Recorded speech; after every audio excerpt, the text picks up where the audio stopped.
What did you think, or what sort of tactics or things made it really difficult for Argentina to really do anything? They had zero shots on That's goal, crazy. and through 90 minutes, they ended up going to extra time, but no shots on goal. Yeah, so we talked about it last week.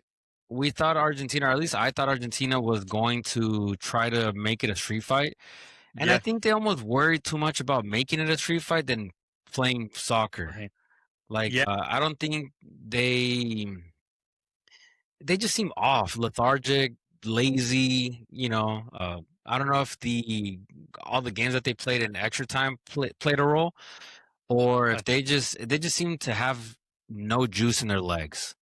And Spain were just running circles around them. they were, and that's a really good point. The accumulation of time running, they had gone to extra time in two out of their three elimination games, or Yeah. however many they were. They had played a lot of minutes, and that first point you made really hit home just now. I was just thinking, you're right. They were thinking of like, let's get it down and dirty, make it really gritty, and then they would have the opportunities where they would win the ball, on their half, and then try to make a pass and just very like these passes that all these professionals can make 100 times out of Yeah. 100 times their eyes closed, and they were just missing these passes. And I think it could have been a combination of fatigue, the mental pressure of playing in another final and Yeah. knowing that it was Messi's last one, maybe, and then just I think Spain's pressure and their tactics and them just always being there with three or four players whenever they lost the ball. And I think that really crept into Argentina's mind whenever they had it. No, you made a great point. A lot of the Argentinian passes just were hospital passes.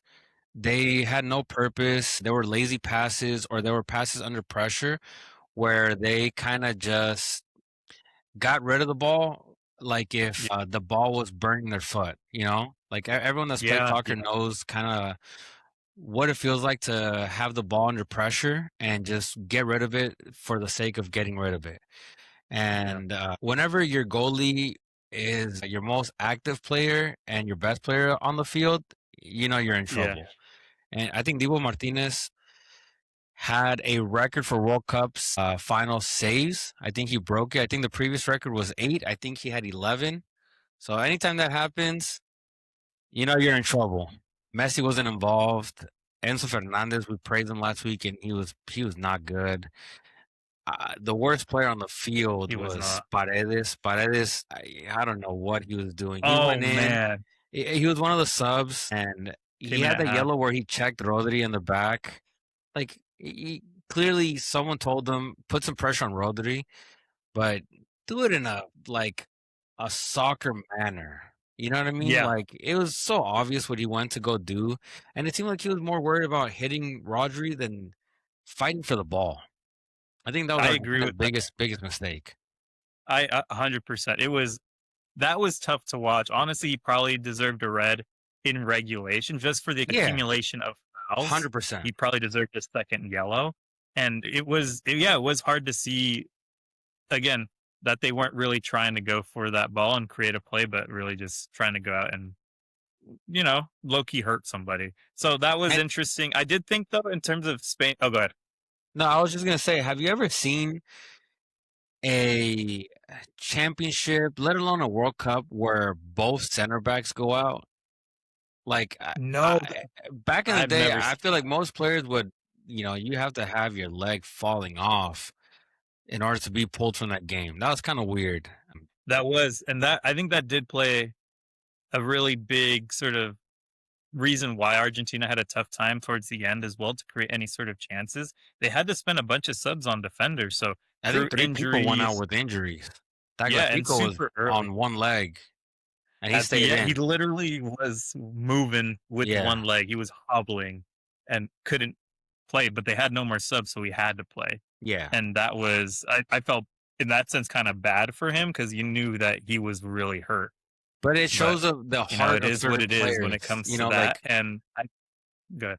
No, no, sorry. I just it shows to the heart of certain players where there's some players that are not going to go out no matter how they feel. You'll get that injection Yeah. at halftime or you know do what you need to do in order to stay on the field.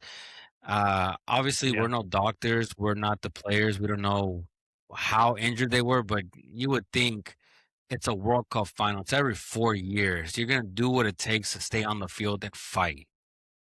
As long as possible, because Yeah. those opportunities don't come. They just don't come very often. No, they don't. I thought the Spain's tactics, and I think it came up in the last podcast about how Spain plays, how they apply that pressure, and how they actually build up to would create big problems for Argentina. And what Yeah. I saw was when Spain had the ball in possession, at the beginning, Argentina was really trying to create some pressure and press them, force them into some mistakes. And Yeah. what would happen was you would have the ball go to Unai Simon, the goalkeeper. The two center backs would split wide. So the center defenders moving out wide, and then you'd have the left and right back go pretty high and wide as well. And then from there, it would force the Argentina defenders to come up and try to squeeze those spaces and mark those men. And then you've got the three midfielders. You would have Fabian, Olmo, and Ruiz. I'm sorry, Rodri, not Rodri. Ruiz. Yeah. Rodri. They would all come in, and so now you've got more defenders trying to press up in this small space that would create some problems behind because you've got the speed of Lamine Yamal, Baena, Bueno. and Oriazabal. So if they come in, they're going to play that ball over the top, and then it's a 1v1. So I think that made things really difficult, and they were able to bypass that press pretty easy.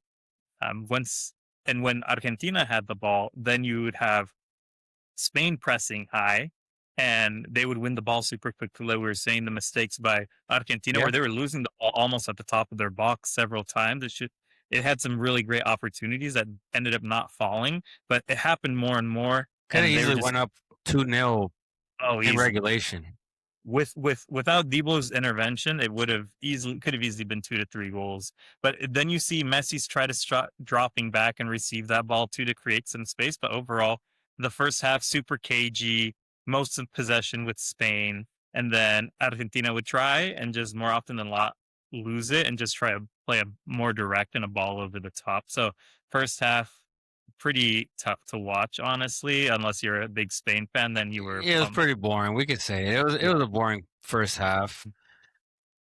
There was that long intermission, and then we get into the second half, which I think was just a lot of the same. Like we were saying, Spain dominating the possession, having opportunities to score, Dibu blocking them, still no opportunities for Argentina. And then going into extra time, it's like, okay, what's going to happen now? Because they're looking for PKs at this point. Just They're again, hoping and praying. Tagliafico's running on one leg. He's like we said, he was laying on the ground at one point trying to get out, and they had no more subs. And then the goal. What did you think about that goal? So watching Barcelona every single game, I can tell you Ferran Torres is the most frustrating player to root for on your team. You give him 10 opportunities, he's going to score 3 world-class goals and 7 are going to be like, "What are you doing? How can you Yeah, miss that?" You know, it's easy from the couch, but that's why I thought he was going to score because he just kind of he makes good. good runs. He's a good player, don't get me wrong. He's a very good player. He's fast, agile, has a great shot. But the moment where you think he's not going to score, he scores a banger. And he was in the right Yeah, place, right time. And I mean, it was just a great shot. yeah. I thought it was for me. It was a culmination of the entire game finally cracking open that defense. And what I Yeah, mean by that is Lamine Yamal. Honestly, I thought Argentina did a really wonderful job with shutting him down, making things really difficult for him. agreed. And I think though, even if he's not creating these plays or opportunities, he just draws so many defenders to him Yeah, every time he has the yeah. ball. He has that gravity to him that it creates opportunities for other people. And so ball goes to Lamine Yamal. Two defenders come in and they leave. Pedro Porro wide open. First time cross to the back post. Nico Williams is back there. Nico Williams was a really wonderful, impactful sub. He's just so Yeah, fast he was really with good. all technical and heads it back, and Ferran Torres is right there by himself. I was so It's disappointed not an easy after goal to score. It's not. So I was disappointed in the Argentina defenders, but to talk about the quality of that goal, wow! Like left foot right up there, slotted high. That was a Off the difficult bounce. shot. It looks he made it look easy, but Yeah, we know it that is not an easy shot, and many players are gonna sky that into the stand. So absolutely. That is great a finish. shot that even the best professional soccer players, let's say 50% of the time, they're gonna hit the hot dog vendor in row 21. Like it's easy to sky it. It's so easy. It's his weak foot. It's on off a bounce. It's on the run, and he just matches it perfectly. Yeah, it was such a good shot. And but I was watching it afterwards, that replay. Giuliani Simeone was technically there, and no one tracks back with him. Ferran is by himself, and I don't know if that was just fatigue at the end.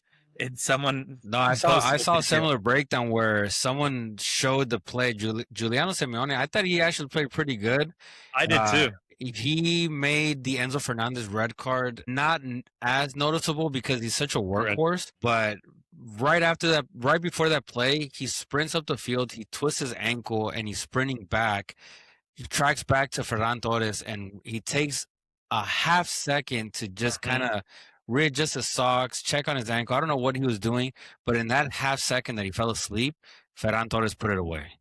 That's all Yeah, it took. and that is, and then that's all she wrote. I mean, there Argentina at that point was down to 10 players. We didn't even talk about Enzo Fernandez's What a red card. stupid red card. 90th minute of the game, he already has a yellow, and he Actually, the just first yellow was for what? Arguing with the ref. The yep. second one is a tackle at midfield. What are you doing there? Why are you gonna hit him? It was clearly yellow. I don't know even why he argued. It's a There was clear no argument. yellow.